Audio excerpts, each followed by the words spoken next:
Vous écoutez Le Salon dans tes oreilles, une balado-diffusion dans laquelle des auteurs, des autrices et des personnalités discutent de leurs livres et des sujets qui animent l'actualité littéraire. Les enregistrements ont été faits lors du dernier Salon du Livre de Montréal.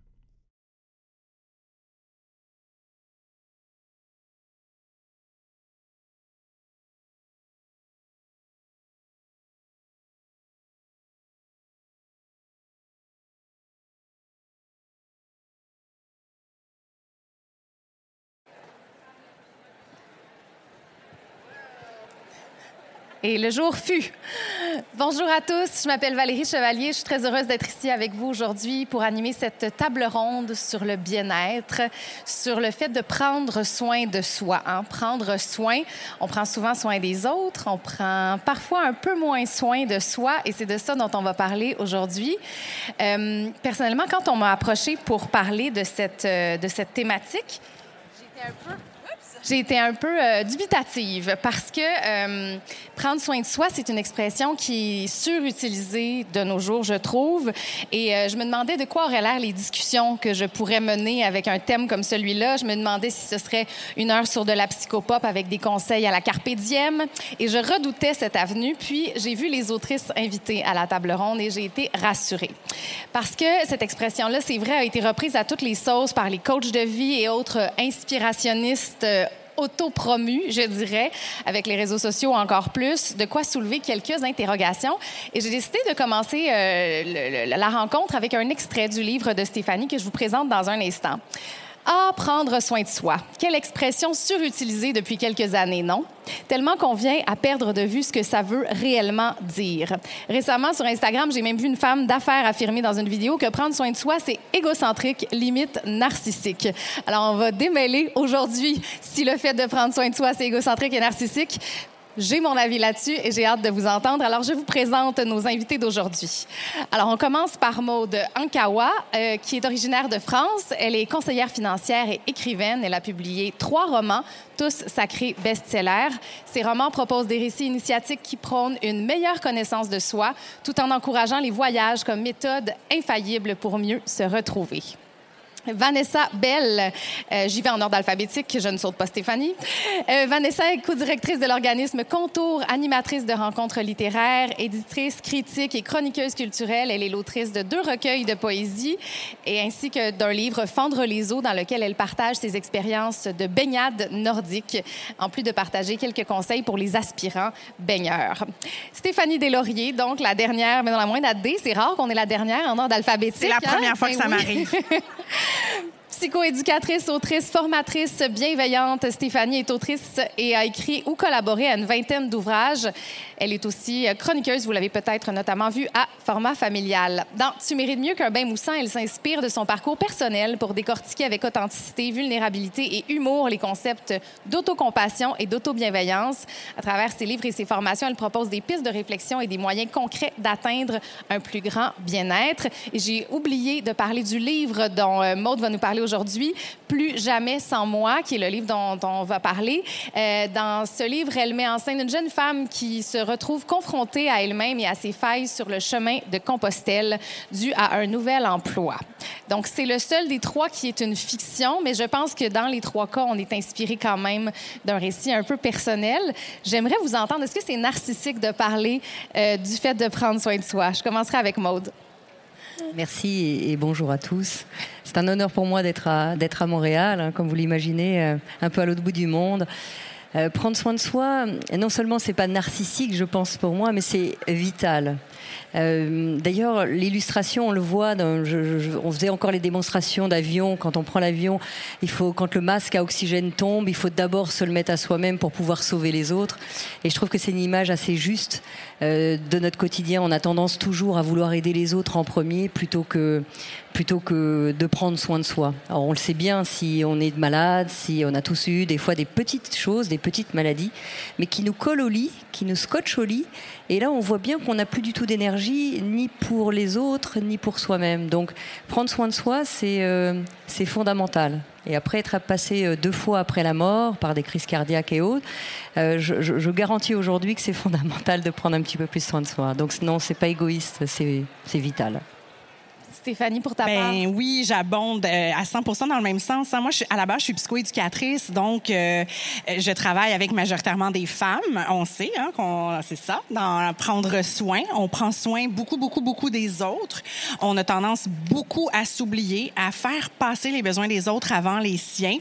Puis quand on s'arrête, combien de mes collègues font comme « là, je suis en congé, puis là, non, je suis malade. » Ben oui, parce que t'avais pas le temps avant d'être malade, puis t'étais déconnecté de toi, de ton corps, de ton bien-être global, que ce soit psychologique, que ce soit physique. Puis là, maintenant que t'es arrêté, effectivement, ton corps te parle.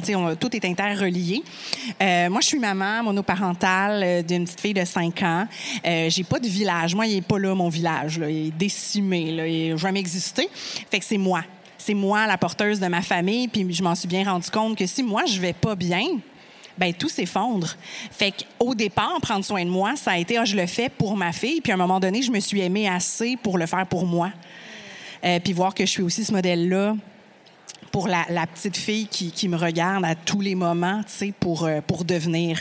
Fait qu'effectivement, comme Maude le mentionne, c'est nécessaire, c'est vital. Puis ça, je pense que ce sont nos valeurs judéo-chrétiennes qui nous collent au cul de donner à quelqu'un. Oui, mais toi aussi, t'es quelqu'un. Oui. Toi aussi, tu mérites de te donner. Puis effectivement, le masque, mais moi, j'aime bien l'expression anglophone « you can't pour from an empty cup ». Fait que si ton truc mûche, là... Le pichet. Pichet, en français. Truc mûche, voilà, est vide. Puis je te dis, j'ai soif, Valérie. Je suis désolée, ma belle Steph, mais je peux pas rien te donner, tu sais. Mm-hmm. Fait que voilà. Ça part de là. À 100%. Pour toi, Vanessa, est-ce que c'est égoïste de penser à soi et de prendre soin de soi? Non, mais en fait, moi, je me rends compte qu'on est bien natté de génération en génération chez moi parce que le judéo-chrétien et prendre soin de ça... Moi, je prends soin de moi en premier. Je suis désolée, ce sera pas inspirant ce matin. Moi, je prends soin de moi en premier. Je suis très bien avec ça. Je suis aussi une mère monoparentale et tout. Et en fait, c'est très naturel pour moi. C'est une pulsion de vie, simplement. Donc, être là dans ta vie et la vivre pleinement et avoir un parcours qui est satisfaisant pour soi-même, c'est d'abord prendre soin de soi ou, en tout cas, minimalement, faire des choses qui nous font sentir bien. Et d'enfendre les eaux, cette idée-là de baignade nordique, tu sais, souvent, les gens vont vraiment mettre le focus sur les hormones, le bienfait, tout ce que ça libère. Oui, c'est vrai, il y a tout ça. Mais à la base, pour moi, la baignade nordique, c'est surtout aller sur le territoire, être en forêt, marcher pendant des heures avec mon traîneau, trouver le spot où je vais me baigner, observer la glace, observer le débit de la rivière ou du lac. Donc, il y a tout un rituel autour de la baignade en eau froide qui, sans que ce soit nécessairement l'idée de prendre soin de soi, le chemin pour se rendre jusqu'à l'immersion est une traversée, en fait, qui nous amène à être en concordance avec soi-même et à être avec nous, en nous et avec la nature. Donc, il y a ça, puis je pense qu'il y a quelque chose de commun, probablement, entre nos 3 livres, qui est prendre soin de soi, c'est aussi prendre soin de son écriture, c'est aussi prendre le temps de s'asseoir, de réfléchir, de mettre en pensée, parce que écrire, c'est aussi vouloir rencontrer, et donc ça, c'est aussi prendre soin de soi personnellement et collectivement. Oui, puis tu sais, dans le processus d'écriture, il y a tellement de connexion à soi-même. Moi, je me sens en communion avec moi. Tu sais, no bullshit, là. Je suis toute là, il n'y a pas d'interférence. Tu parlais, je te voyais dans la forêt, puis tu sais, il y a une connexion, j'imagine, avec toi, mais avec la nature, puis hey, j'appartiens à plus grand que moi. Moi, ça, c'est une pensée qui est très rassurante pour moi. La terre me porte et j'appartiens à plus grand que moi, tu sais. Il y a quelque chose de beau dans vos récits respectifs et c'est vrai que vos ouvrages, même s'ils sont très différents les uns les autres, on en parlera dans un instant plus précisément, ça semble être porté, que ce soit par un désir de confort ou de bien-être quotidien, de juste se sentir mieux, se sentir moins stressé, être apaisé, être un peu plus aligné, ou que ce soit une question pratiquement de vie ou de mort. Et je pense que ça a été évoqué par Stéphanie, notamment par Maude aussi. Maude qui a déjà vécu la maladie. De quelle façon ça réaligne ou ça réoriente la volonté de prendre soin de soi? Il y a un état d'urgence, en fait. On sait quand on est et on ne sait pas quand ça va s'arrêter. Et en fait, on fait avec cette équation parce que de façon sûre, on va partir. On ne sait pas où, mais de façon sûre. Ça, c'est une certitude pour tout le monde. Mais on ne sait pas comment ça va se passer entre les deux. Et donc, ça a mis pour moi le focus sur chaque seconde est primordiale parce que chaque seconde ne sera jamais rendu. Vous avez décidé, par exemple, ce matin de venir. C'est un choix courageux. On est dimanche, vous pourriez rester au lit tranquillement. Vous avez fait ce choix de passer quelques secondes, voire même 1 heure avec nous, ce qui fait beaucoup de secondes. Et chaque seconde ne sera jamais rendue. Et déjà, on est à passer à la seconde d'après. Donc, le plus grand luxe au monde, c'est le temps. Et on a tous 24 heures et on décide ce qu'on va en faire. Et c'est dans cet instant présent, dans cet instant qui est là, quand on conscientise que cette seconde est primordiale, parce qu'on ne sait pas si dans 1 heure on sera encore là. Moi, je l'ai vécu, un arrêt cardiaque, c'est de la seconde à l'autre. On n'est plus là. Donc, comme on ne sait pas, eh bien, on y met une conscience. En tout cas, moi, j'y mets de la conscience. Si j'ai pas envie d'être au Salon de Montréal aujourd'hui, comme j'ai peu de temps et je ne sais pas combien de temps il me reste, je préfère ne pas être là. Si je suis là, c'est en conscience que je le décide et en amour avec ce qui se passe, avec le temps que tu nous accordes, avec le temps que vous m'accordez, et puis vous tous. Et ça, c'est quelque chose de fondamental, parce que je me dis sur mon lit de mort, alors je suis désolée de parler de la mort, parce que la mort fait partie de la vie et j'aime tellement la vie, mais quand je serai sur mon lit de mort, de quoi je vais me rappeler ? De tous ces instants-là, de tous ces instants connectés de cœur à cœur avec les uns et les autres. Et ça, c'est la joie de vivre. Est-ce que ça a changé quelque chose dans votre vie? Est-ce que vous aviez déjà cette perception-là du temps, de la vie? J'avais pas forcément le... Tu sais... Je suis désolée, on tutoie facilement, oui, peut-être en France, mais peut-être on se tutoie. Des formations professionnelles. Désolée pour ça. Mais oui, en fait, ça a changé pour moi le fait d'être vraiment conscience à être ce que je vis. Je ne veux pas vivre ça, alors je ne le vis pas. Ça ne veut pas dire qu'on n'est pas face à des événements extérieurs. Tous les jours, je suis face à un tas d'événements extérieurs. Mais comment je ne vais pas pouvoir avoir d'influence sur l'événement, mais j'ai de l'influence sur la façon dont je vais pouvoir réagir. Et ça change tout. Donc oui, ça a changé beaucoup de choses. Et par contre, j'ai testé la crise cardiaque, je ne vous la conseille pas du tout. Il n'est pas du tout nécessaire d'avoir une expérience de ce genre pour profiter de la vie. Au contraire, profitons, simplement mettons de la conscience sur ce qui est. Oui. Je vais laisser, je sais qu'on est 3, alors je pourrais parler pendant des heures. J'imagine que ça évoque quelque chose chez Stéphanie, parce que dans le livre « Tu mérites mieux qu'un bain moussant », c'est beaucoup ça. Ça n'a pas été la maladie, mais ça a quand même été un mur de j'arrive au bout, puis il faut que je fasse quelque chose. C'est pas une question de vie ou de mort, mais c'est une question quand même de survie. Ben oui, tu sais, en fait, c'est de dire, OK, attends une minute, là. Est-ce que je suis en train de vivre ou est-ce que je suis en train de survivre? Fuck, je suis en train de survivre depuis vraiment longtemps, tu sais. Puis c'est quoi le sens de ça? Tu sais, à quoi bon? Est-ce que c'est viable à long terme? Est-ce que c'est ce que je veux? Absolument pas. Puis tu sais, dans mon livre, tu sais, tu parles de temps. J'ai eu cette réflexion de les 3 choses les plus précieuses qu'on a dans notre vie, ce sont effectivement le temps, notre énergie et notre espace. Oui. Alors, je suis devenue excessivement sélective sur qui a accès à mon temps, mon énergie et mon espace. Et j'invite toutes les personnes à faire la même chose, tu sais. Parce qu'effectivement, ce temps-là, cette énergie-là, cet espace-là ne reviennent pas. Et après ça, ben, c'est le nombre de fois qu'on se pile sur le cœur à accepter des choses qui sont pas alignées avec nous. Puis là, à un moment donné, tu te réveilles et t'es comme, mais je suis complètement désalignée de mes valeurs, de moi, de mon chemin de vie, de ce que je voulais faire. Alors effectivement, tout comme Maude, je suis beaucoup dans le, est-ce que ce choix-là est conscient et intentionnel? Oui. Alors, mais je vais vraiment honorer ça, puis je vais le vivre pleinement. Et autrement, ben fuck it, tu sais, c'est pas pour moi. Tu sembles très capable de dire ça allait pas, je survivais, j'ai fait des changements. J'imagine que tu es passé par un processus parce que c'est pas facile. Et tu parlais de notre enseignement judéo-chrétien, du fait qu'on veut pas froisser, qu'on veut pas déranger les gens. J'ai un extrait de ton livre qui parle de ça et ça m'a quand même marqué. Oui, tu vas décevoir des gens, mais ce bout-là, ça leur appartient. Ils vont se gérer. Ta job dans la vie, c'est pas de rendre tout le monde heureux, c'est pas d'éviter de faire des inconforts aux autres. Mais oui, je sais, ça te fait aussi vivre un inconfort. C'est normal. On a été socialisés de telle sorte qu'on doit rendre les autres heureux. Comment on arrive à l'étape où on fait, je sais que ça peut décevoir des gens, je sais que ça peut en blesser, je sais que ça va peut-être faire de la peine à certains, mais je me choisis et je ne culpabilise pas de le faire. Je suis pleinement dans cette décision-là? Mais pour ma part, c'est 21 ans de thérapie. Alors, ma psy, avec Lâchez sa pas maison la à gang. 8 millions. Allô, c'est moi qui l'ai financé. Non, elle n'est pas là. Aujourd'hui, elle est en congé. Ben oui, beaucoup de travail intérieur, beaucoup d'introspection, beaucoup de questionnement aussi macro-systémique de comment j'ai été socialisée comme fille puis comme femme, qu'est-ce qui est attendu de moi. Je suis également neurodivergente. J'ai reçu mes beaux diagnostics qui expliquent bien des affaires puis qui ont fait « Ah, OK, je suis de même. Je suis pas brisée, je suis pas dysfonctionnelle, je suis pas... OK, fait qu'il y a moi et je mérite de m'aimer comme je suis. » Parce que je suis aimable comme ça, tu sais. Est-ce que tu as inspiré des gens autour de toi ou au contraire, il y en a que ça a choqué puis que ça a dérangé que tu te choisisses? Ah, s'il y en a que ça a dérangé, ils font plus partie de ma vie. Ou on a eu des discussions, ou non. Puis je pense que oui, il y a des gens qui m'ont dit OK, t'as été game de faire ça, t'as été game de t'as pris un arrêt de travail parce que t'étais à bout, puis t'en as parlé ouvertement, même si c'est un gros tabou, surtout comme psychoède, on a le préjugé positif de toi, t'as toutes tes shit together.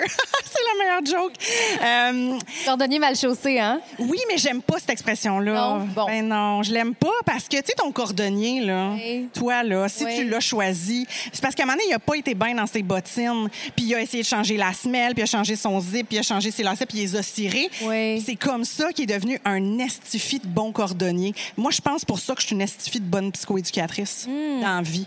Parce que j'ai expérimenté. Oui. C'est pas juste du savoir. C'est confrontant. Tu parles de la confrontation des choix que tu dois faire. J'aimerais revenir à Vanessa parce que le fait de plonger dans de l'eau glacée, là, je dis plonger, il y a des différentes étapes. Là, on peut mouiller ce qu'on veut, mais il y a aussi une part de confrontation. Il y a aussi une part de décision puis de mental qui doit être plus fort que, je vais dire, l'instinct naturel. Comment tu vis ça? Comment tu as amené ça dans ta vie? Oui. Merci, bonne question. Mais je pense qu'il y a beaucoup de choses ou beaucoup de chemins que je pourrais emprunter. Vous viendrez en dédicace, on en jasera après, pour parler de comment la baignade en eau froide, en fait, est arrivée dans mon quotidien. D'une part, normalement, moi, j'écris pas des phrases complètes. OK? Dans la vie, je publie des poèmes. Je suis poète. Tu sais, je vois ici le Noroît. Allô, Maude. Juste là où mes livres sont bien au chaud, à la peuplade aussi. Donc c'est sûr que être poète, en fait, c'est être vraiment très intense. Et cette intensité-là, elle est belle et je l'embrasse. Et dans mon quotidien, en fait, s'il n'y a pas d'aventure, s'il n'y a rien d'extraordinaire, je m'ennuie très facilement. J'ai par ailleurs un cerveau qui produit très peu de dopamine naturellement. Tu sais, à l'adolescence, déjà, j'avais un premier diagnostic de dépression récurrente. Et là, on me disait, plus tu vas avancer en âge, pire ça va être ton affaire, ce qui est super bon pour écrire de la poésie, mais qui est un petit peu plus plate pour comme une vie équilibrée. Vivre. Et là où je veux en venir, en fait, et pourquoi je parle de ce détour-là, c'est que je trouve ça super dommageable, en fait, les étiquettes ou les systèmes, des fois, dans lesquels on grandit. Parce que toute ma vie, on m'a dit que moi, j'étais pas sportive, OK? En éducation physique, j'étais celle, évidemment, qui recevait le ballon dans la face ou souvent sur la gorge. Le ballon prisonnier, c'est mon pire cauchemar. J'y rêve encore, OK? Mais on s'est fait enseigner qu'être sportif, c'était d'être bon pour lancer ou attraper des affaires ou faire des buts, là. Je pense qu'il y a beaucoup de femmes qui ont réalisé plus tard qu'il y avait toutes sortes de façons d'être sportif autrement que les cours d'éducation physique, là. Exactement. Et donc, tu sais, je suis là à l'école à me faire dire, ouais, mais toi, t'es pas sportive, alors que ça fait 12 ans que je fais de la gymnastique, alors que je fais de la nage 5 fois par semaine, alors j'ai réalisé plus tard dans ma vie, si on veut pas que je m'étende trop, là, que le sport dont mon cerveau a besoin, parce que chimiquement, il y a des connexions qui se font moins bien que pour d'autres personnes, mais ce sport-là peut se faire individuellement. Et tu parlais de diagnostic tout à l'heure. Moi, très jeune, j'ai eu un diagnostic d'autisme. Tu sais, genre, j'ai pas besoin vraiment. Je prends pas vraiment soin des autres. J'ai pas vraiment besoin que les autres soient là non plus. Venez quand même pendant mes dédicaces, s'il vous plaît. Mais tu sais, super fine. Merci beaucoup, Valérie. Mais c'est ce qui m'a amené vraiment à me dire, c'est quoi l'état où je suis le mieux? C'est quand je cours, c'est quand je suis toute seule, puis c'est quand je suis en nature, puis c'est quand c'est vraiment très intense. Fait que si tu me dis, on va faire 12 heures de vélo aujourd'hui, oui, mais-en. On se lève à 4 heures, on va monter une montagne, puis on va faire du yoga sur le top, oui, d'accord. Et c'est la même chose pour la baignade en eau froide. Donc, très rapidement, en fait, c'est arrivé pendant la pandémie que j'ai commencé à le pratiquer vraiment plus régulièrement. C'est-à-dire que souvent, c'était comme une fois par mois ou 6 semaines. Et là, on était pognés avec toutes nos... J'allais sacrer tous nos enfants d'amour dans la maison et nos enfants d'amour. On salue les parents qui ont des enfants en grève en ce moment à l'école. Oui, et nos enfants d'amour qui apprennent à lire et à écrire. Je veux dire, c'est une aliénation totale pour la personne que je suis. Je suis pas dans le soin. Heureusement, à ce moment-là, j'avais un conjoint qui est chef, donc qui prenait bien soin de la maison. Mais moi, ça me rendait folle. Et là, avec ma meilleure amie, on s'est dit, mais attends. On peut faire quelque chose qui était super que l'école ne fait plus. Là, je ne rentrerai pas dans le système public, mais c'est de faire des classes nature. Certaines écoles favorisées ont encore des classes nature. Mais donc, on s'est dit, mais amenons tous nos enfants dans le bois, faisons de la classe nature. Fait que là, identification de plantes, apprendre à connaître tel ruisseau, telle rivière, le courant, les poissons qui y vivent, et tranquillement à dire, oh, la rivière est vraiment belle, ça serait le fun de se baigner. Oui, mais tu sais, c'est comme le mois de mars et on gèle et je sais pas. Puis là, ben finalement, c'est les enfants qui ont dit, ben non, mais on a juste à se baigner. Puis voilà, c'est devenu en fait une chose. On n'en a perdu aucun, ils sont tous encore en vie. Ils sont tous encore en vie. Bon, peut-être plus beaucoup de sensations dans les extrémités, mais nous sommes tous et toutes en vie. Mais il y a des conseils dans ton livre pour sentir encore ses mains et ses pieds, notamment des bas, des mitaines, toutes sortes de choses pratiques et aussi des anecdotes en fait personnelles où tu entrelaces les conseils pratiques et les anecdotes personnelles. C'est très inspirant. J'aimerais revenir à Maude. Dans ton 3e roman, Je passe au-dessus, on est rendu là.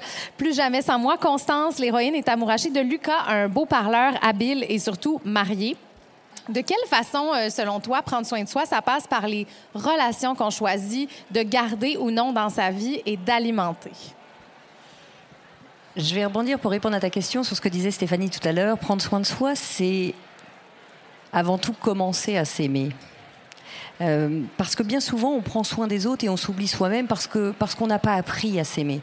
Et on n'est pas toujours fautif parce qu'on est élevé comme ça. On est élevé par les contes de fées, Cendrillon, la Belle au bois dormant, etc. Et donc, on se dit on deviendra entier quand l'autre sera dans notre vie, quand on aura rencontré notre autre, quel que soit l'autre. Alors on chemine toute son enfance finalement avec notre moitié, en espoir de rencontrer notre autre moitié qui va faire qu'à un moment, on va être entier. Donc dans l'esprit et dans nos croyances, on n'est qu'une moitié, ce qui est absolument faux. Et ce qui génère d'ailleurs dans l'amour le problème des relations d'amour, parce qu'on est plutôt dans des relations en manque d'amour. On va vers l'autre en manque d'amour, on va vers l'autre avec notre moitié. On attend de l'autre qu'il génère cette autre moitié. Alors ça se donne quoi, vous le savez dans les couples, bien souvent c'est je comprends pas, il ou elle a pas compris que j'avais besoin de ci et besoin de ça, mais moi-même je ne le sais pas. Alors comment l'autre peut le savoir? Et on le reproche à l'autre. Et alors ça crée tout ce mécanisme. Mais en réalité, effectivement, commencer à s'aimer soi-même, commencer à reprendre confiance en soi et se reconnecter avec la moitié qu'on a soi-disant perdue ou qui n'existe pas, eh bien en fait c'est aller vers l'autre en entièreté. Quand l'autre est entier également, ça fait une relation d'une entièreté à une entièreté, une relation profondément entière et non pas deux moitiés qui essayent bancales de se retrouver ensemble. Donc oui, c'était fondamental pour moi dans ce livre, Plus jamais sans moi, le thème principal c'est l'amour avec un grand A, l'amour des autres, l'amour de soi, l'amour dans la relation amoureuse, et de traiter l'amour sous différentes formes, parce qu'on en oublie toute une partie, malheureusement, à cause de cette éducation qui est là pour nous faire rêver, mais au final qui nous empêche de voir qu'on est vraiment entier. Toutes ces parts d'ombre qu'on n'aime pas de nous, qu'on considère comme à cacher, à porter des costumes pour ne plus les voir, eh bien en fait elles ne sont qu'à révéler parce que c'est notre entièreté. Ce qui nous amène à cette vulnérabilité, à cette sensibilité, mais c'est aussi nous, c'est par ces fêlures, comme on le dit, que passe la lumière. Donc c'est retrouver cette connexion profonde et cet amour pour soi qui va nous permettre d'être complètement entier vers les autres. Il y a l'amour de soi, il y a l'amour qu'on cherche pour nous compléter dans les relations sentimentales et passionnées. Et on élide parfois ou on donne pas assez ces lettres de noblesse à l'amitié et à la famille. Et dans le livre aussi, Sur le chemin de Compostelle, elle se fait plusieurs amis. Ses amis sont là dès le début, même son cercle immédiat qui encourage pas du tout cette relation, mais qui, par amour pour elle, bah oui, la rebiffe un peu, mais dit on te supporte quand même. Et ils sont là. Qu'est-ce que ça importe? Et j'aimerais que les autres filles répondent aussi. L'ancrage des amis, pourquoi c'est aussi important pour prendre soin de soi, même si c'est extérieur à nous-mêmes? En fait, on est des êtres sociaux. À la base, on est des êtres sociaux. Donc, on ne peut pas vivre sans les autres. Mais réellement, c'est-à-dire que tout ce qu'un individu, à la naissance, un nouveau-né à la naissance cherche, c'est aimer et être aimé. Tout notre focus, toute notre vie, tous nos pensées, nos actes, nos gestes ne sont que dans ce sens-là. On veut être aimé et aimé. Et ça, c'est fabuleux de le comprendre parce qu'on veut gagner de l'argent pour être aimé, on veut être connu pour être aimé, on veut faire ci pour être aimé, on veut... Donc, ces relations sont fondamentales. Moi, en tout cas, ça m'a profondément équilibré, ces relations amicales, des amis depuis toujours, enfin depuis 30 ans. Hein. C'est vrai que ça, je rajeunis pas non plus, mais depuis 30 ans. Et c'est vrai que c'est un équilibre parce que c'est aussi une façon de se sentir en phase. Dès qu'il y a quelque chose, eux-mêmes savent parfois mieux que moi ce qui est juste pour moi. Parce que des fois, on est emballé par notre système de défense qui nous montre une réalité qui est plus tout à fait juste. Donc les amis, c'est cet équilibre aussi. Et puis finalement, c'est une relation d'amour avec un grand A, parce que c'est une vraie relation de confiance. Donc oui, c'est fondamental. Oui, Stéphanie? Ben oui, puis ça résonne beaucoup, tu sais, puis j'en parle dans le livre dans les 2 dernières années depuis ma séparation. Ce qui m'a sauvé la santé mentale, ça a été mes amitiés et ça a été de découvrir à quel point c'est important, précieux, primordial l'amitié et à quel point c'est sous-estimé. Parce qu'effectivement, on encense la relation amoureuse romantique, on nous amène une image absolument faussée. Moi, je dis souvent que les films romantiques, c'est la porno de la romance, là. Oui. Et c'est pas vrai. C'est pas vrai, ça se passe pas comme ça pour vrai, mais pourtant, c'est ça qu'on cherche, on est en quête de ça. Alors que dans l'amitié, il y a un amour qui est profond. C'est profond, tu sais. Moi, on parlait d'amitié qui date d'une 30aine d'années. Moi aussi, j'ai ça, j'ai la chance d'avoir ça, des amis que je connais depuis la maternelle. Ils sont encore mes amis. Ces amis-là, c'est ma famille, ni plus ni moins, tu sais. Des amis que j'ai rencontrés dans l'âge adulte aussi, où on se retrouve, on se rejoint. Il y a un soutien émotionnel qui passe par là. Parfois, on a des intérêts communs, donc c'est ça qui nous a unis à la base, puis ça s'approfondit. C'est un amour qui nous porte, c'est incroyable. Puis ça amène, je trouve, à revoir aussi, en tout cas moi j'en suis là dans ma vie, à revoir ma vision justement de la relation romantique telle qu'on la met sur un piédestal, puis voir mais est-ce que c'est sincèrement ça? Est-ce que c'est ça que moi je veux ou je me suis tellement fait enfoncer ça dans la gorge que j'ai fini par croire que c'était ça? Oui. Il y a beaucoup de choses à déconstruire aussi, tu sais. Puis quand je parle d'amitié, autant je parle que on sous-estime le pouvoir de l'amitié, ben on sous-estime aussi la douleur d'une peine d'amitié. Oui. Tu sais, puis quand je parle de mettre ses limites, des fois, j'ai pas le terme en français, outgrow une relation. Ben ça arrive. Puis tu sais, souvent, on va évaluer la qualité d'une relation selon sa longévité, mais ça n'a pas rapport. En amour comme en amitié, j'ai envie de dire. Oui, dans tout. Fait que peut-être que cet ami-là ou cet amoureux-là, amoureuse-là, ça a duré peu importe le nombre de mois, d'années, mais que cette personne-là t'a propulsé, t'a amené à comprendre, à apprendre, à déconstruire des choses, et ça a été porteur. Alors, oui, je pense qu'on a besoin de réfléchir à tout ça, puis à revoir la nature de nos relations, puis ce qu'elles nous apportent, et comment moi, je contribue dans la relation, qu'est-ce que je reçois aussi, puis qu'est-ce qu'on crée ensemble. Hein, le tout, c'est plus grand que la somme des parties. Alors, comment est-ce que je crée des relations authentiques? Vanessa. Pas de surface juste pour fitter, mais vraiment une connexion réelle, tu sais. Oui. Vanessa, est-ce que ça te parle, tout ça? Bien, évidemment, je ne suis pas en désaccord avec ce que vous venez de dire. Moi, je vais saluer mes parents et ma relation très dysfonctionnelle avec eux, qui fait en sorte que, pour moi, l'amitié a toujours été au cœur, en fait, de ma vie. Et je pense que n'importe qui me suit sur les réseaux sociaux sait très bien que l'amitié, pour moi, est le centre de... Et... comme tout ce qui a été dit est déjà très intelligent et je suis en accord, je vais juste vous proposer une autre possibilité d'amitié. Et là, vous allez peut-être dire que c'est la poète en moi, mais je suis certaine que vous aussi, vous avez certaines amitiés comme moi. Moi, je suis amie avec des roches. Je suis amie avec des rivières. Je suis amie avec des lacs. Vous parliez d'amour tout à l'heure. Quand il neige, pour moi, c'est ça, l'amour. Quand j'arrive, il y a une montagne en Norvège. Je l'aime, là. Je me dis un jour, genre, je sais pas, un jour, je vais aller mourir sur cette montagne ou en tout cas, je vais vivre là. C'est pas qu'elle est belle, c'est juste cette montagne-là. Puis moi, on s'est rencontrés. Puis je me suis dit, c'est ça l'amour. Ça ne pourra pas être d'autre chose. Cette montagne, ce lac, cette rivière. Et donc, si on veut revenir un peu aux propos, en fait, c'est que je trouve que notre vision occidentale souvent nous limite aussi dans nos possibilités d'amitié et d'amour. Tu sais, je veux dire, vous avez déjà été en amour avec un animal, que ce soit un animal domestique ou en amour ou en amitié avec un animal. Bon, moi, évidemment, je suis amie avec des renards, là, parce que ça, c'est mon genre, puis que ma famille jeune avait comme 200 renards dans un enclos. Faites pas ça, c'est vraiment bad. Mais c'était il y a comme 38 ans, donc c'est autre chose.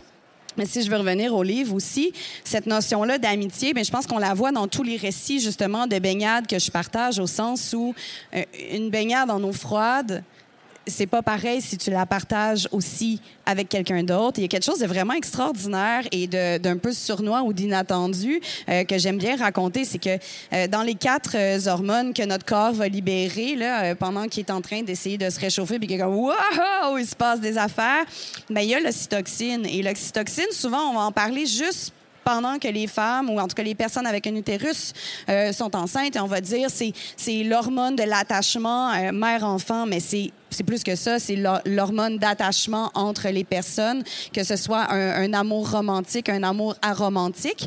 Et une des choses que je trouve vraiment fascinante quand on se baigne en eau froide, c'est que quand cette espèce de roche d'hormones-là arrive, ça m'est arrivé souvent de me dire « Oh!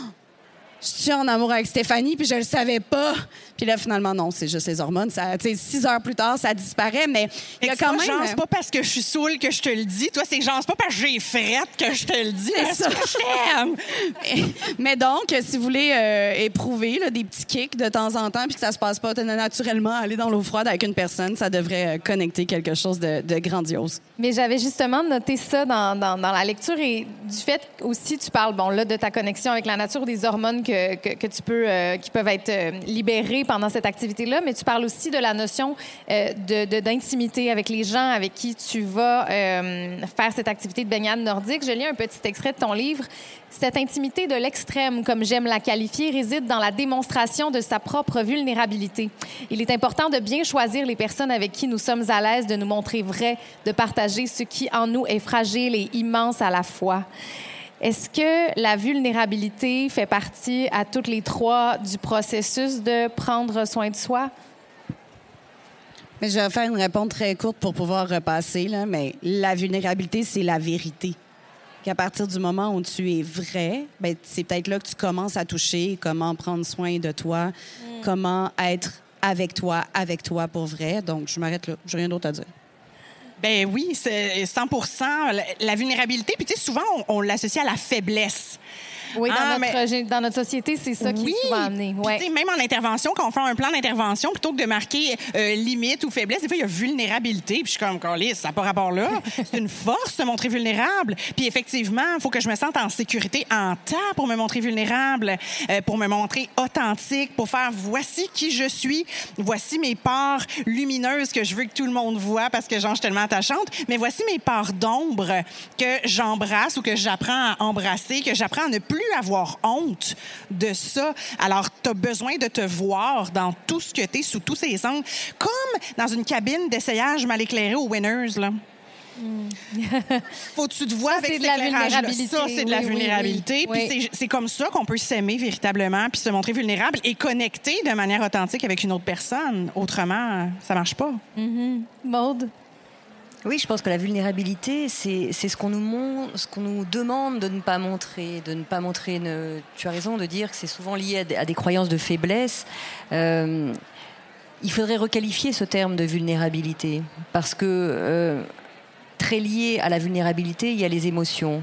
Et on parle toujours de bonnes et de mauvaises émotions. Globalement, soit vous êtes en joie et c'est les bonnes émotions, soit vous êtes tout le reste et c'est les mauvaises émotions. Alors qu'en réalité, là encore, les émotions sont vitales. Et à partir du moment où simplement on écoute nos émotions, on écoute notre peur, on écoute notre tristesse, on écoute notre colère, eh bien chaque émotion a un message. Et quand on écoute le message, comme une alerte un peu, hein, c'est un message comme une alerte, et quand on écoute le message, on peut poser la bonne action. Donc le vrai sujet pour parler de la vulnérabilité, c'est qu'il faudrait le requalifier, et le requalifier avec des mots, ce serait forcément les limiter, mais le requalifier avec nos croyances, là, ça changerait beaucoup de choses. Parce que si à chaque fois, un peu comme l'échec, quand on parle d'échec, j'ai eu un échec, on se dit, c'est connoté très négatif. La vulnérabilité, comme tu le disais, est connotée avec la faiblesse. Je crois que quand on reconnecte, effectivement, quand on apprend à être soi-même, eh bien, il y a des moments où on vit toutes ces émotions, il y a des moments où on est vulnérable, mais ça n'empêche aucunement la force, je veux dire. Ça n'empêche aucunement la force, et tous les êtres humains, je ne connais pas un être humain sur Terre qui ne vit pas des moments de vulnérabilité, tout comme des moments de force. Donc, là encore, dans notre système occidental, on a tendance à codifier. On est soit tout l'un, soit tout l'autre. On est soit mathématicien, soit littéraire. On est soit vulnérable, soit fort. Et je crois que non, on est tous très forts. On a tous une humanité profonde en nous. Et quand on enlève petit à petit ses habits, forcément, c'est un peu comme d'aller se baigner à la mer, même quand l'eau est à 29 degrés, ce qui arrive rarement ici, je crois, mais oui. Quand l'eau est à 29 degrés, eh bien, ça demande toujours un effort de quitter la plage au soleil, son livre, son transat, pour aller mettre un pied dans l'eau. Donc, forcément, cet effort-là, c'est peut-être ce chemin vers la vulnérabilité que de se déshabiller un petit peu, d'enlever ses croyances à nouveau, pour être juste entier, être soi-même, et ça n'empêche rien à notre force. Vraiment. Imaginez quand il fait moins 10, aller se baigner, comment ça demande de la vulnérabilité. Et là, je pense qu'on a un bon professeur avec Vanessa. Oui. J'avais envie de rebondir parce qu'on parle justement d'émotions, puis effectivement, je déteste aussi cette codification. Tu en parles dans ton livre, justement, de dire c'est pas parce qu'on a un éventail d'émotions et elles sont toutes à notre portée comme des couleurs. On ne devrait pas en avoir des bonnes et des mauvaises. Ben non, puis effectivement, c'est des messagères. Fait que si je suis en colère, c'est peut-être parce que tu as franchi une de mes frontières que moi j'avais mise. Et ma colère, elle me renseigne sur je me suis sentie envahie, et je te le nomme, ou peu importe, ça me permet de m'affirmer.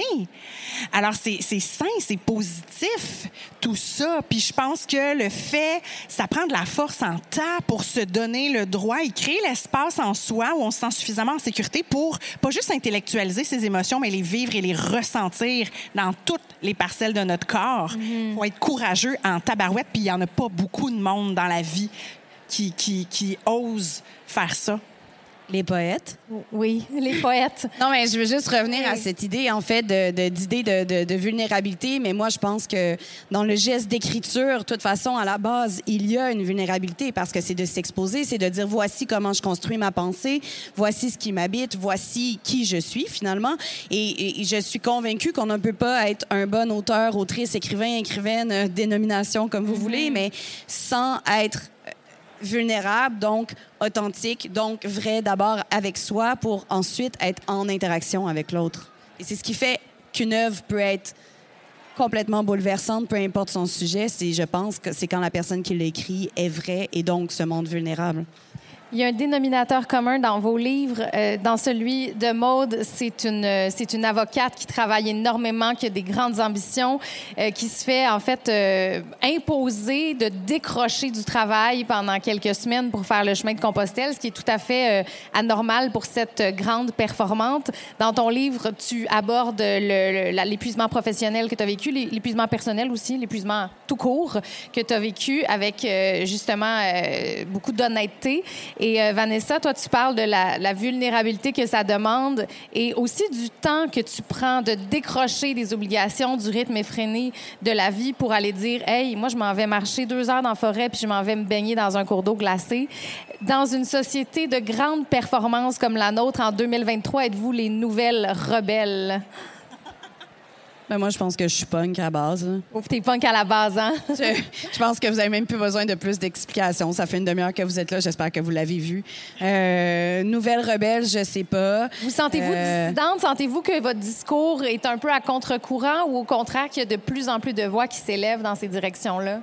Mais moi, je sens qu'il y a, en tout cas, probablement que vous aussi, mais on est embrassés dans notre pratique, peu importe le type de chemin qu'on fait.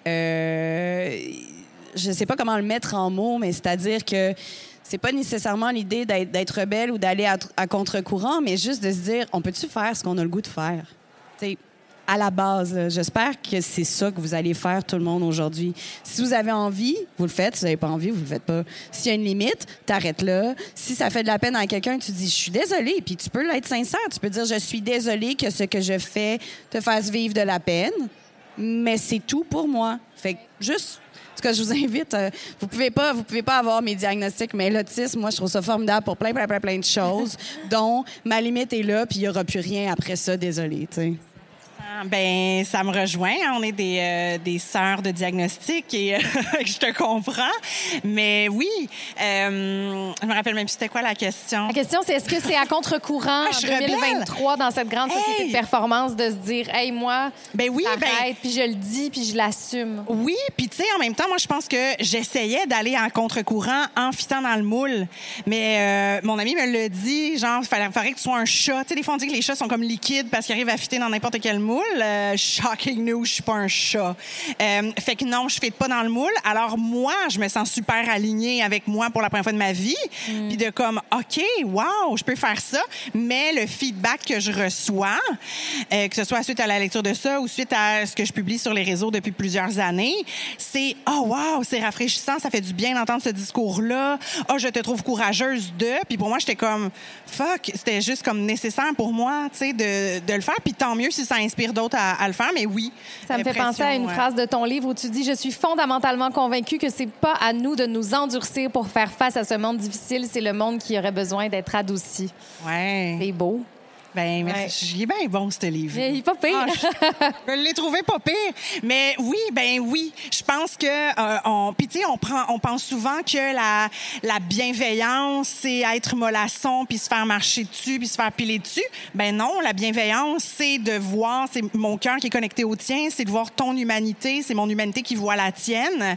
Mais c'est aussi d'être bienveillante envers soi-même. Alors, des fois, de dire, ben ça, c'est ma limite. Fait que non, je suis désolée que tu sois déçue de ma décision, mais j'ai confiance que tu as les ressources pour gérer ta déception. Puis sinon, ma psy, elle prend encore du monde. C'est ce que Constance évoque, je pense, dans votre livre, Maude. Oui, alors sur la rébellion, moi, je pense que c'est tout le contraire. Je pense qu'on était en rébellion contre soi, pas contre les autres. Et en tout cas, pour moi, je vais parler pour moi, mais... non, je prône pas d'être rebelle, d'être différente, etc. Au contraire, c'est tout le contraire, en fait. C'est plutôt de retrouver la paix en soi. De retrouver la paix avec les autres plutôt que d'être en rébellion avec le système.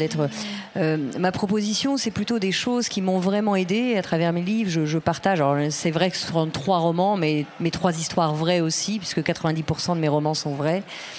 C'est plutôt de partager des choses qui m'ont profondément aidée à grandir, à dépasser des peurs, à dépasser des obstacles. Donc, je dirais que c'est tout le contraire de la rébellion. C'est plutôt enfin trouver un espace en moi où tout est possible, enfin trouver un espace en moi où il n'y a plus de rébellion, justement, et d'offrir le meilleur de soi comme chacun peut le faire, parce que c'est une reconnexion avec soi, avec les autres. Tu as parlé beaucoup de la nature, Vanessa, et je te rejoins vraiment. C'est en soi avec les autres, parce qu'effectivement le thème c'est prendre soin de soi et versus prendre soin des autres. C'est prendre soin de cette unité dont on fait partie. On parle souvent d'ailleurs de la planète et de la nature en disant il faut sauver la planète. En fait, la planète n'a pas à être sauvée. Elle vit très très bien. C'est nous qui avons besoin d'être sauvés. Et en prenant soin de la planète, mais vraiment, c'est ça qui est assez extraordinaire, c'est de voir à quel point on met toute notre énergie. Vous parlez de sauver la planète. Et on a tellement besoin de la planète. Elle a vécu des millénaires sans nous et elle vivra des millénaires après nous. Autrement, certes, probablement pas avec la même faune, probablement pas avec la même flore, mais la planète se porte très très bien. Donc je crois que c'est ça, trouver cet espace en nous où tout est possible, cet espace en nous où on est connectés les uns avec les autres, que ce soit des êtres vivants, des êtres minéraux, qui sont quelque part vivants aussi. Mais voilà, c'est se reconnecter à cette unité et à mon sens, c'est tout sauf la rébellion. C'est la paix, je crois. Est-ce que je peux rebondir? Bien sûr. Okay. Mais je suis contente que tu apportes ce sujet-là du territoire, Maude, parce que, en fait, souvent, on va dire on aime ce qu'on connaît et on protège ce que l'on aime. Et pour moi, ce livre-là, Fendre les eaux, apprivoiser la baignade nordique, c'est un plaidoyer pour aussi... parce qu'on disait... tu parlais de rébellion, de quelque chose qui sort de l'ordinaire, mais en fait, si tu vas dans n'importe quel pays scandinave, il n'y a absolument rien d'extraordinaire à l'idée d'aller se baigner tous les jours dans l'eau froide. Puis c'est ce qui est aussi le récit, le début, en fait, de ce livre-là. Je suis sur la frontière de la Norvège et de la Russie, et il y a une dame de 80 ans qui me demande qu'est-ce que je fais là à regarder la mer, puis je me dis mais c'est tellement beau, j'aimerais ça aller dedans parce que c'est une mer super, tu sais, comme d'huile, on voit tout le fond, la flore marine, c'est exceptionnel. Puis là on est en janvier dans le cercle polaire arctique, puis je me dis si j'y vais, je vais mourir, c'est sûr. Puis elle me dit voyons donc, va te chercher des mitaines puis des bas de laine, reviens dans 10 minutes, on va aller se baigner ensemble. Puis elle a 80 ans passés, c'est une dame danoise qui après ça me dit tous les matins dans ma commune, tout le monde, peu importe l'âge, là, on a un trou qu'on entretient dans le lac puis on va se baigner dedans. Et donc dans cette idée-là d'aimer ce qu'on connaît et de protéger ce qu'on aime, je me dis si on peut changer des habitudes au Québec dans notre nordicité. T'sais, il est temps qu'on réveille qu'on est des êtres nordiques et que c'est pas parce qu'on n'est pas sur le même parallèle qu'on n'est pas quand même dans une forme de nordicité. Et donc, si on peut embrasser ça individuellement, mais aussi collectivement, mais alors, est-ce qu'on va pas mieux protéger notre territoire? Est-ce qu'on va pas arrêter de privatiser des lacs? T'sais, moi, je trouve ça débile de pas pouvoir avoir accès à une rivière parce que c'est chez quelqu'un. Je suis désolée si vous avez un chemin que vous aimez et qui vous appartient, mais je me dis, attends, est-ce que je peux juste marcher sur ton chemin? Après, oui, tu sais, je veux dire, je vais pas me mettre saoul, je vais pas sacrer le feu à ta forêt, c'est pas ça l'idée, mais cette idée-là de privatisation de terre et de... Bon, ben c'est ça, je suis punk. C'est là que ça s'en va. Elle est partie. Je m'arrête là, on va l'arrêter. Mais aimons le territoire et changeons en fait notre rapport à celui-ci parce qu'évidemment, c'est pas la fin du monde, ça sera la fin de l'humanité et c'est tout. Mais je trouve ça intéressant ce que vous évoquez par rapport au lieu, par rapport à la connexion, toi par rapport évidemment à la terre et à l'eau surtout et à tout l'environnement que tu découvres ou redécouvres à travers tes baignades. Est-ce que justement nos sociétés nous ont pas amené à être dans une très, très grande performance, dans une très grande vitesse, à essayer de performer même nos émotions, les bonnes, les mauvaises, puis que finalement, on est peut-être en fait à une espèce de retour aux sources pour ne pas faire de jeu de mots avec l'eau, mais de se recentrer sur quelque chose de plus... la paix que Maude évoquait, peut-être ce côté-là, un peu une paix intérieure, puis quelque chose d'un peu plus apaisant. Et on performe même notre guérison intérieure. On performe soit la meilleure version de toi. Fuck it, fais juste être toi. Quand on parle de revenir vers soi, là, enlève toutes les couches qu'on te dit que c'est ça qu'il fallait que tu sois parce que t'es née femme, parce que t'es née dans tel contexte, Puis reconnecte-toi à toi. Puis je pense que c'est peut-être ça le mot-clé, la connexion de...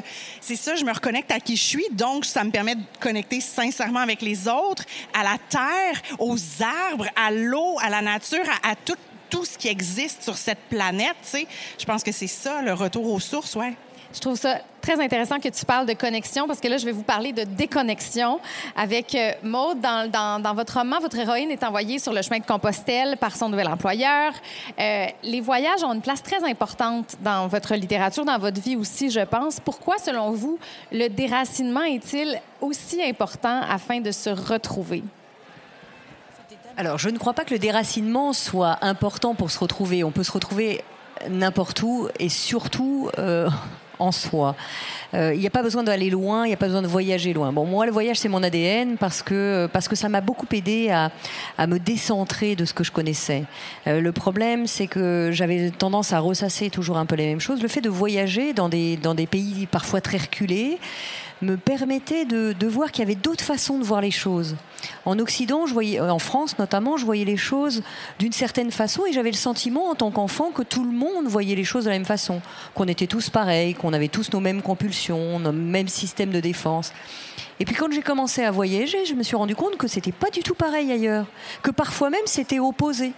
Par exemple, on parlait des émotions tout à l'heure. Nous, en France, non, il faut surtout pas pleurer. T'es un garçon, faut pas avoir peur. T'es une fille, il faut pas te mettre en colère. Et parfois, en Orient, on m'a expliqué tout le contraire. Au contraire, il fallait connecter ses émotions pour pouvoir poser les bonnes actions. Et alors là, ça a été une révélation de me dire, mais attends, effectivement, moi qui avait envie de pleurer par rapport à certaines choses, par exemple, en fait, j'ai le droit de le faire. C'est pas que j'avais pas le droit en France, mais quand même, c'était pas la même connotation.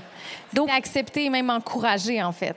C'est accepté, même encouragé. Donc en fait, le voyage m'a permis de me dire, tiens, quand on est dans un pays complètement nouveau, nos pensées fonctionnent autrement. Il faut savoir que nous avons en moyenne 60 000 pensées par jour et 80% les mêmes que la veille.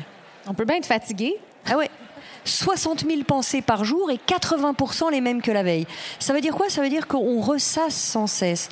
Et ces 80% changent à partir du moment où il nous arrive quelque chose de joyeux ou un drame. Et là, les 60 000 pensées switchent vers quelque chose de joyeux ou ce drame.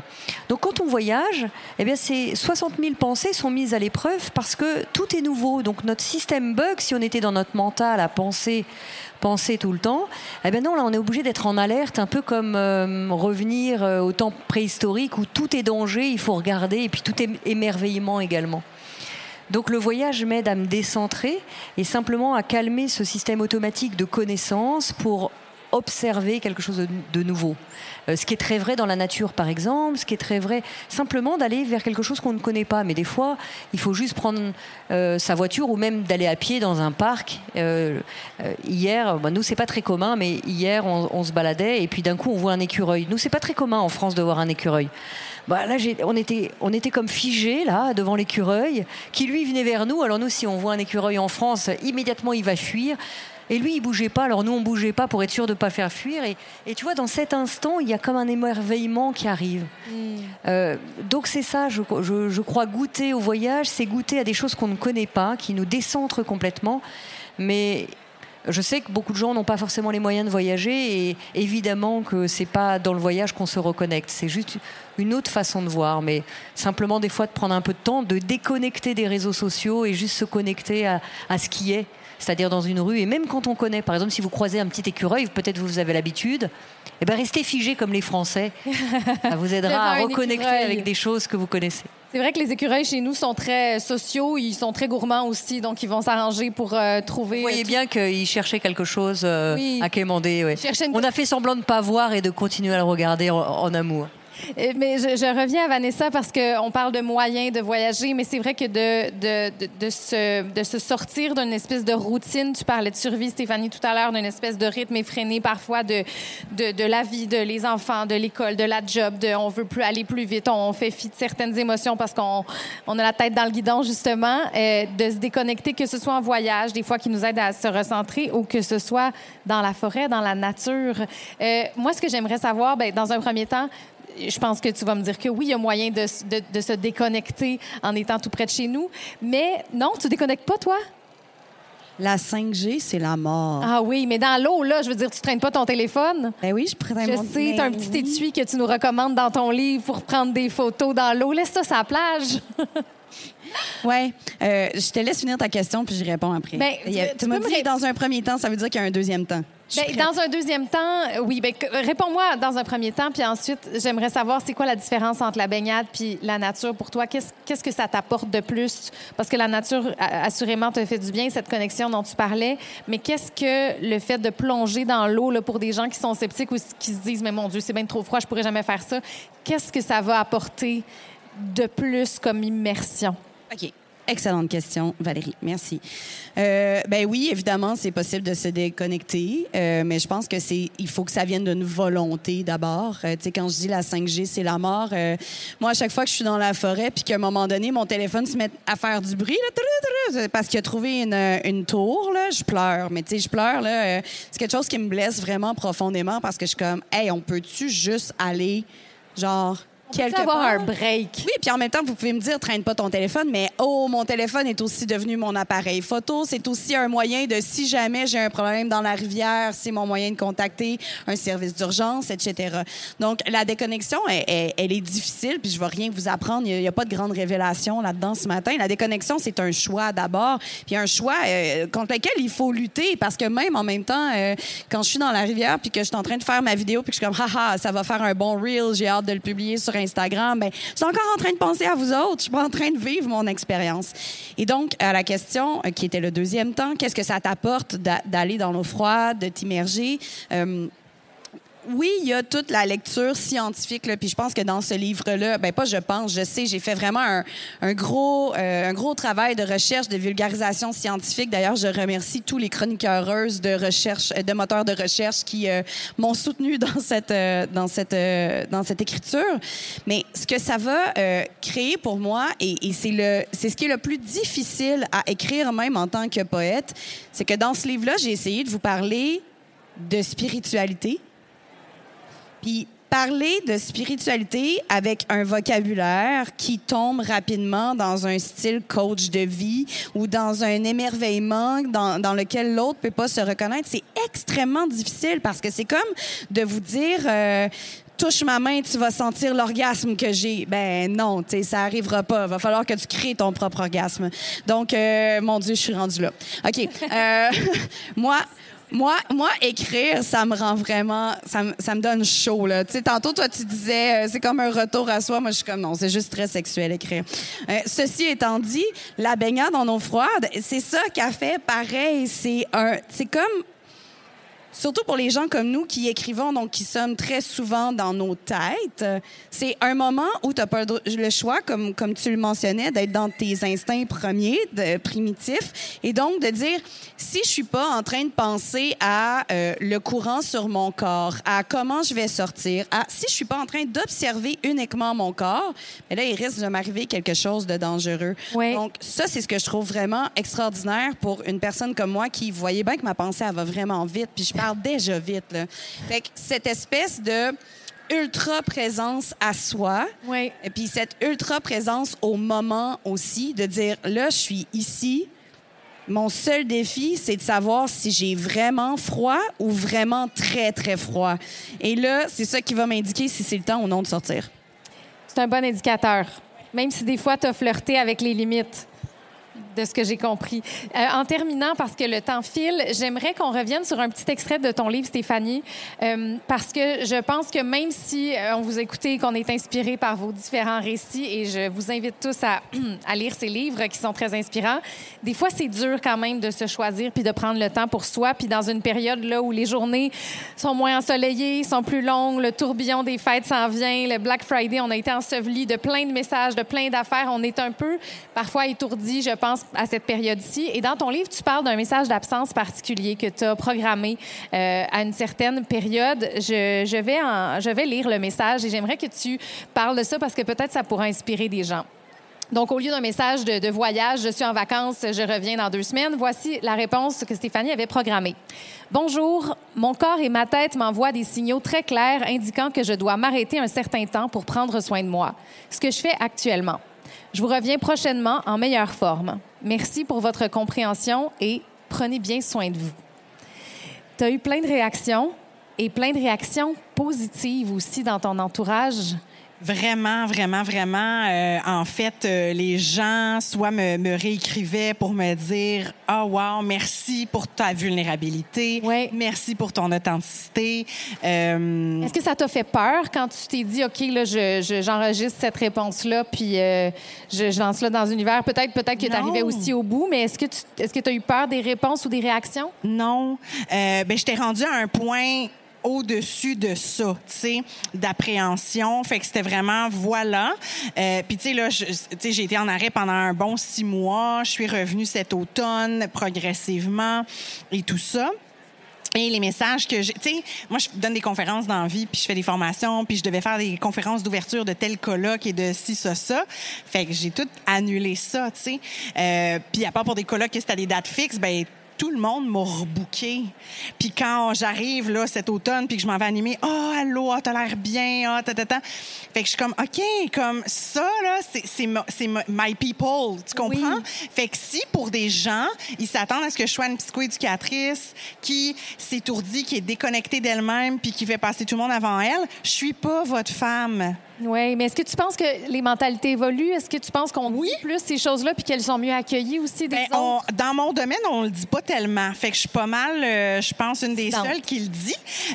Mais je reçois beaucoup de feedback de mes collègues, justement, qui font comme « Ah, ça m'a inspiré à faire telle affaire » ou moi aussi, tu sais, j'ai un message sur mon Facebook et mon Instagram pro, un message automatique qui dit « Ben pour toute demande professionnelle, ça se passe à mon adresse pro. » Fait que je mets des frontières. Puis ah ouais, OK, moi aussi, je vais me programmer ça parce qu'autrement, on se fait interpeller par courriel, par ton site web, par LinkedIn, par Instagram, par Facebook, par TikTok. Fait que tu as des voies d'entrée vers toi.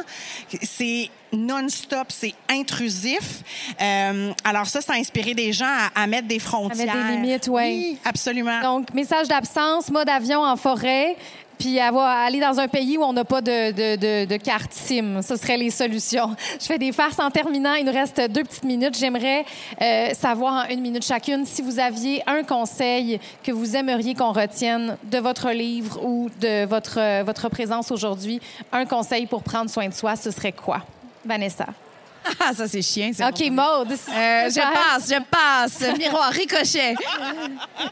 Est-ce que Stéphanie, t'es prête? Ben, tu sais, prendre soin de soi, ça se fait au quotidien, ça se fait dans tous les choix qu'on fait. C'est de vivre en pleine conscience, c'est de vivre avec intention et en pleine connexion de soi. C'est de dire non, c'est de choisissez bien votre entourage. On choisit bien notre entourage pour vous, Maude, pour toi.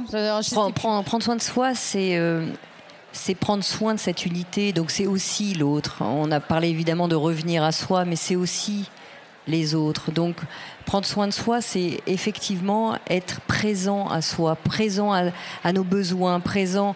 Mais encore une fois, c'est pas se dire bon ben maintenant que j'ai fait trop l'excès inverse, j'ai fait tout ce qu'on m'a demandé, ben maintenant je pense qu'à moi. Non, c'est pas ça. C'est cet équilibre qu'il faut trouver parce que ce partage, se prendre soin de soi, c'est aussi être équilibré avec ce qui nous entoure et tout ce qui nous entoure, comme on l'a dit, dans nos relations, mais aussi de se reconnecter dans ce besoin profond de la nature, dans ce besoin profond de ce qu'on est en train de vivre. Donc moi, je rejette pas tout d'un côté ou de l'autre. Je crois que c'est un équilibre. Prendre soin de soi, c'est trouver l'équilibre.